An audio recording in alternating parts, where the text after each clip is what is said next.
ये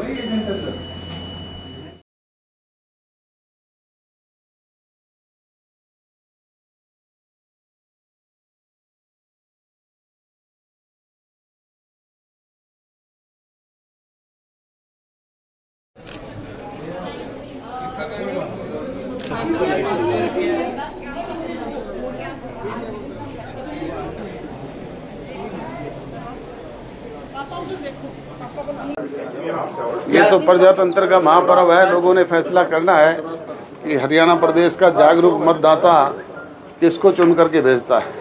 और सर, जिस तरीके किसानों द्वारा पहले विरोध था, जब बीजेपी के साथ आपका अलायंस था, अब नहीं है, तो उसका कितना एडवांटेज और डिसएडवांटेज आप देखते हैं? एडवांटेज डिसएडवांटेज तय करना प्रदेश की जनता का काम है। ये फैसला लोगों ने करना है। जहां जहां विरोध की बात आप कर रहे हैं, किसान विरोध नहीं था, पॉलिटिकल पार्टी के वर्कर विरोध कर रहे थे। और सर, 7.5 साल का कार्यकाल आपका रहा है, तो कैसे देखते हैं जनता? हम अपने कार्यकाल से संतुष्ट हैं और हमने जो काम लोगों से प्रॉमिस किए थे वो पूरे करने का काम किया है। जो नहीं कर पाए उनको पूरा करने का काम आगे करेंगे। बढ़ चढ़कर लोकतंत्र के इस महापर्व में वोट के अधिकार के साथ अपनी ताकत को बढ़ाने का काम करें। सभी वोटर्स बाहर निकले, गर्मी से डरे मत। ये गर्मी बदलाव की है और आप सबकी ताकत यही होगी कि आप अपने मत से इस देश का भविष्य लिखने का काम करें। मैं तो ये उम्मीद रखता हूं कि इस देश में रिकॉर्ड तोड़ वोटिंग हरियाणा प्रदेश में आ रही। आपको लगता है कि बदलाव होगा इस बार? बिल्कुल होगा। और जैसे 1977 में बदलाव आया था, 2024 भी एक नई पटकथा है। बहुत ही अच्छा लगा और मैं समझता हूं कि जहां ये हमारा अधिकार है वहां हमारा सबका एक कर्तव्य भी है। तो हमें ज़्यादा से ज़्यादा वोट डालना चाहिए। प्रत्येक व्यक्ति को अपना मतदान करना चाहिए, क्योंकि मतदान से ही आप निर्णय कर सकते हैं कि आपको कैसी सरकार चाहिए।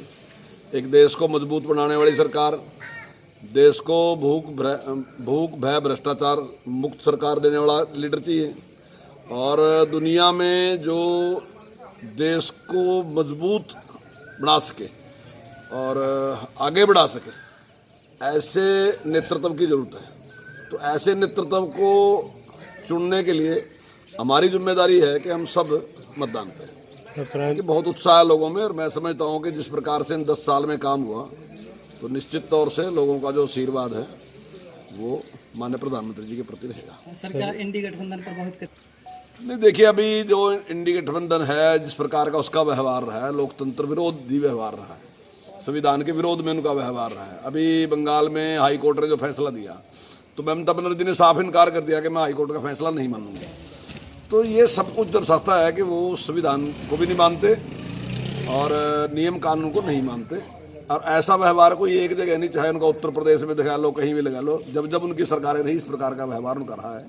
तो देखिए, सबसे पहले तो मैं सभी देशवासियों को इस लोकतंत्र के महापर्व की हार्दिक बधाई देता हूं, शुभकामनाएं देता हूं। लोकतंत्र का ये महापर्व 5 साल के बाद हर बार आता है। ये लोकतंत्र को हमें वोट का अधिकार दिलाने के लिए हमारे हजारों जो स्वतंत्रता सेनानी थे, उन्होंने शहादत दी, तब हमें ये मत डालने का अधिकार मिला।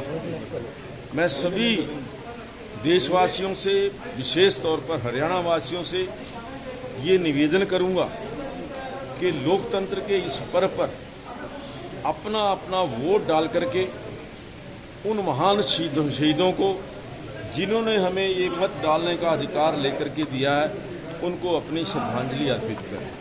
मैम, आपका पूरा नाम जी? डॉक्टर किरण पुनिया है। हाँ जी, आप यहाँ पे उम्मीदवार? हाँ, मैं जननायक जनता पार्टी की तरफ से प्रत्याशी हूँ। अच्छा जी, तो क्या कहना है जी आज के इलेक्शन के बारे में? आज के इलेक्शन में बहुत सेटिस्फाइड हूँ। जितने दिनों में हमने काम किया, हमें भरपूर लोगों का समर्थन मिला, और ये समर्थन अब वोट में कितना कन्वर्ट होता है ये देखने की बात है। ये 4 तारीख को पता चलेगा। तो जैसे आप लोगों के बीच में गए भी, और किस तरह की लोगों की डिमांड थी, किस तरह के लोगों की शिकायतें थी? लोगों की शिकायतें रोजगार को लेकर बहुत ज़्यादा थी, जो भ्रष्टाचार है उसके वजह से बहुत ज़्यादा थी। जो पिछली बार मौजूदा सरकार ने वादा किया था HMT को रिवाइव करने का, वो रिजमेंट बहुत ज़्यादा थी कि इतने एक पूरा टाइम पीरियड बीत गया, लेकिन जो समस्या है वो जहाँ की तहाँ है। तो ये समस्याएं हैं और मूलभूत समस्याएं रूरल एरियाज़ में आज भी वैसी ही हैं। छोटी छोटी प्रॉब्लम जो सड़कें, गलियाँ और बिजली पानी, ये समस्याओं से आम आदमी तो रूरल एरिया में अभी तक उतर नहीं पाया।